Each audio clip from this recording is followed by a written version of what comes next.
విశాఖ రాజధాని అంటూ తెగ హడావిడి చేసింది వైసీపీ. 3 రాజధానుల ప్రకటన చేసి ఏళ్లు గడుస్తున్నా ఋషికొండపై ప్యాలెస్ నిర్మాణం మినహా క్యాపిటల్ దిశగా ఒక్క అడుగు కూడా పడలేదు. ముందు నుంచి రాజధానికి సంబంధించిన ఆసక్తే విశాఖ వాసుల్లో కనిపించలేదు.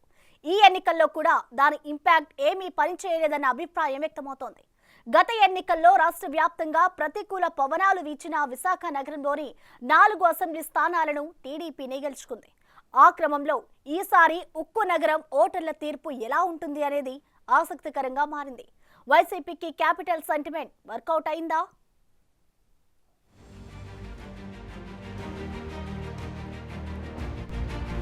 అమరావతి రాజధానికి సంఘీభావం ప్రకటించిన జగన్ అధికారంలోకి రాగానే 3 రాజధానుల మంత్రం ఎత్తుకున్నారు. విశాఖపట్నం ఎగ్జిక్యూటివ్ క్యాపిటల్ అవుతుందని ప్రకటించారు. విశాఖ నుంచే పాలన అని బోలెడు ముహూర్తాలపై ఫీలర్లు వదిలినప్పటికీ ఆ దిశగా ఇంచు కూడా కదల్లేదు. అసలు ముందు నుంచి విశాఖ వాసుల్లో రాజధాని ప్రకటనపై ఆసక్తే కనిపించలేదు. ప్రస్తుత ఎన్నికల్లో కూడా క్యాపిటల్ సెంటిమెంట్ ఏమాత్రం పనిచేయలేదన్న అభిప్రాయం వ్యక్తమవుతోంది. గత ఎన్నికల్లో వైసీపీ గాలి ఎక్కువగా ఉన్న విశాఖ సిటీలోని ఈస్ట్, వెస్ట్, నార్త్, సౌత్ సెగ్మెంట్లలో ఒంటరిగా పోటీ చేసిన టీడీపీనే గెలుపొందింది. జనసేన 2,88,000 పైచిలుకు ఓట్లు చీల్చుకోవడంతో విశాఖ ఎంపీ స్థానంలో టీడీపీ అభ్యర్థి భరత్ 4,400 ఓట్ల స్వల్ప తేడాతో ఓటమి పాలయ్యారు. 2014 ఎన్నికల్లో ఎన్డీఏ కూటమిగా పోటీ చేసినప్పుడు విశాఖ నగరంలోని 4 అసెంబ్లీ సీట్లతో పాటు ఎంపీ సీటును కూడా మిత్రపక్షాలే సొంతం చేసుకున్నాయి. అప్పట్లో బీజేపీ అభ్యర్థి విశాఖ ఎంపీగా 90,500 ఓట్ల మెజార్టీతో గెలుపొందారు. ముఖ్యంగా విశాఖ తూర్పు నియోజకవర్గంలో ప్రస్తుత టీడీపీ అభ్యర్థి వెలగపూడి రామకృష్ణ బాబు హ్యాట్రిక్ విజయాలు సాధించి 4వ పోటీలో నిలిచారు. వైసీపీ అభ్యర్థిగా ఈసారి విశాఖ ఎంపీ ఎంవివి సత్యనారాయణ పోటీ పడుతున్నారు. గత ఎన్నికల్లో ఇక్కడ 64.73% పోలింగ్ నమోదైనప్పుడు వెలగపూడి 26,000 ఓట్ల పైచిలుకు మెజార్టీతో గెలుపొందారు. అదే 2014 ఎన్నికల్లో కూటమి అభ్యర్థిగా ఆయన దాదాపు 48,000 ఓట్ల ఆధిక్యతతో గెలుపొందడం విశేషం. అయితే ఈసారి ఈస్ట్లో పోలింగ్ శాతం 68.64కి పెరిగింది. ఆ పెరిగిన 4% ఎన్నికల ఫలితంపై ఎటు ప్రభావం చూపిస్తుందనేది ఆసక్తికరంగా మారింది. ఎంపీగా 4,000 పైచిలుకు ఓట్లతో గెలిచిన ఎంవీవీ ఈసారి తూర్పు ఎమ్మెల్యే అభ్యర్థి అయ్యారు. ఆయన పోల్ మేనేజ్మెంట్లో ఫెయిల్ అయ్యారన్న టాక్ వినిపిస్తోంది. టీడీపీ అభ్యర్థి వెలగపూడికి మాస్ ఫాలోయింగ్ ఉండడం, ఎప్పుడూ అందుబాటులో ఉండడం మరోసారి కలిసొస్తుందని అంటున్నారు.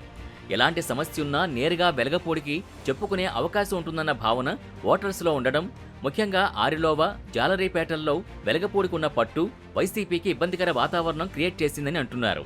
అదీగాక ఎంవీవీ గెలిచినా ఆయన్ని నేరుగా కలిసే అవకాశం ఉండదు అనే ప్రచారం జోరుగా జరిగింది. ఈ సెగ్మెంట్లో విశాఖ రాజధాని అంశం ఏమాత్రం ప్రభావం చూపించలేదట. విశాఖ వెస్ట్లో టీడీపీ నుంచి పీజీవీఆర్ నాయుడు అలియాస్ గణబాబు గత 2 ఎన్నికల్లో గెలిచి హ్యాట్రిక్ విజయంపై కన్నేశారు.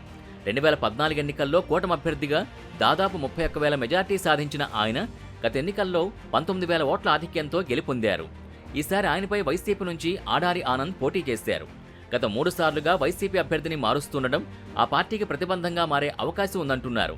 అయితే ఆడారి తండ్రి గతంలో టీడీపీలో పనిచేసి ఉండడంతో ఆ అనుచర వర్గం మొగ్గు ఎటుందనేది ఆసక్తి రేపుతోంది. గణబాబు పోల్ మేనేజ్మెంట్ చేయడంలో దిట్ట. అయితే ఈసారి ఎన్నికల్లో తిరిగి 2014 నాటి పొత్తు ఈక్వేషన్లు రిపీట్ అవడంతో ఎలాగూ గెలుస్తామన్న ధీమాతో ఆయన ఒకంత అలక్ష్యంగా వ్యవహరించారంటున్నారు. అదీకాక 2014లో అధికారంలో ఉన్న 2019లో ప్రతిపక్షంలో ఉన్న వెస్ట్ నియోజకవర్గంలో అభివృద్ధి జరగలేదన్న ప్రచారం ఉంది.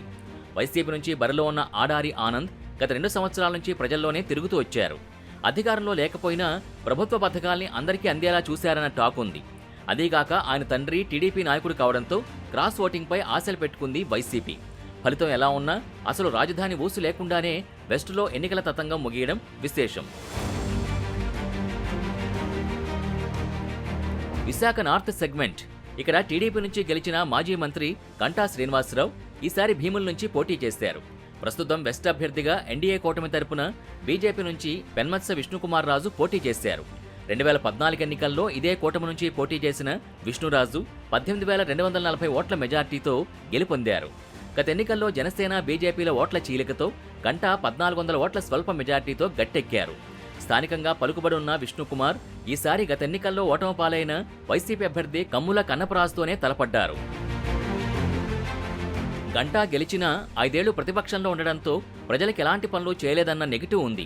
కన్నపరాజే నియోజకవర్గంలో అభివృద్ధి పనులు, సంక్షేమ పథకాలు అందరికీ అందేలా 5 ఏళ్లు ప్రజల్లో తిరుగుతూ వచ్చారు. విష్ణురాజ్కే గతంలో ఎమ్మెల్యేగా పనిచేసిన అనుభవం ఉన్నా ఆ అనుభవం ఎంతవరకు ఓట్లొచ్చేలా చేస్తుందో సందేహంగానే కనిపిస్తోంది. వైసీపీ అభ్యర్థి ఆర్థికంగా బలమైన వ్యక్తి కావడం, గత 5 ఏళ్లలో అవసరం ఉన్న వాళ్ళకి పర్సనల్గా కూడా వర్క్ చేయడంతో కొంత మంచి పేరు సంపాదించుకున్నారట. మరి నార్త్ నియోజకవర్గంలో టీడీపీ జనసేన ఓట్లు భారీగానే ఉన్నా ఓటర్లు పొత్తు ధర్మం ఎంతవరకు పాటించారో చూడాలి. టీడీపీకి మంచి కేడర్ ఉన్న విశాఖ సౌత్ సెగ్మెంట్లో గత 2 ఎన్నికల్లో ఆ పార్టీ అభ్యర్థే విజయం సాధించారు. 2014లో కూటమి అభ్యర్థిగా 18,000 మెజార్టీ సాధించిన వాసుపల్లి గణేష్ గత ఎన్నికల్లోనూ 3,700 ఓట్లతో గెలిచారు. అయితే గెలిచిన తర్వాత తనదైన లెక్కలతో వైసీపీకి జయకొట్టిన వాసుపల్లి ప్రస్తుతం వైసీపీ అభ్యర్థిగా పోటీలో నిలిచారు. పొత్తుల్లో భాగంగా దక్షిణ నియోజకవర్గాన్ని దక్కించుకున్న జనసేన తరపున మాజీ ఎమ్మెల్సీ వంశీకృష్ణ శ్రీనివాస్ యాదవ్ పోటీ చేశారు. సిట్టింగ్ ఎమ్మెల్యే వాసుపల్లి గణేష్ నియోజకవర్గం ప్రజలకి అందుబాటులో ఉన్న పోల్ మేనేజ్మెంట్ చేయడంలో విఫలమైనట్టు తెలుస్తోంది. ఇంతకాలం వాసుపల్లికి అండగా ఉన్న సీతంరాజు సుధాకర్ వైసీపీ నుంచి తిరిగి టీడీపీలో జాయిన్ అవ్వడం ఆయనకి పెద్ద మైనస్గా కనిపిస్తోంది. గత ఎన్నికల్లో టీడీపీ నుంచి గెలిచి వైసీపీలోకి వెళ్లిపోవడంతో వాసుపల్లి అనుచరులు కూడా సహకారం అందించలేదట. జనసేన అభ్యర్థి వంశీకృష్ణ ఎన్నికల ముందు ఆ పార్టీలో చేరిన యూత్ ఓటింగ్ కలిసొచ్చే అవకాశం కనిపిస్తోందంటున్నారు. వంశీకృష్ణ అభ్యర్థిత్వాన్ని వ్యతిరేకించిన జనసేన కార్పొరేటర్లు తర్వాత ఆయనకి సహకరించడం, సీటు రాలేదని టీడీపీకి రాజీనామా చేసిన గండి బాబ్జీ తిరిగి టీడీపీలో కంటిన్యూ అవ్వడం, వైసీపీ నుంచి సీతంరాజు సుధాకర్ టీడీపీలో జాయిన్ అయి పనిచేయడం వంశీకృష్ణకు అనుకూలంగా మారాయని అంటున్నారు. ఏది ఏమైనా ఎన్నికల్లో విశాఖ రాజధాని అంశం కానీ, స్టీల్ ప్లాంట్ అంశం కానీ ఎక్కడా ప్రభావం చూపించలేదు. ముందు నుంచి అందుబాటులో ఉన్న అభ్యర్థులకి ఓట్లు వేశారన్న అభిప్రాయం వ్యక్తమవుతోంది. For more videos like this, subscribe Big TV channel.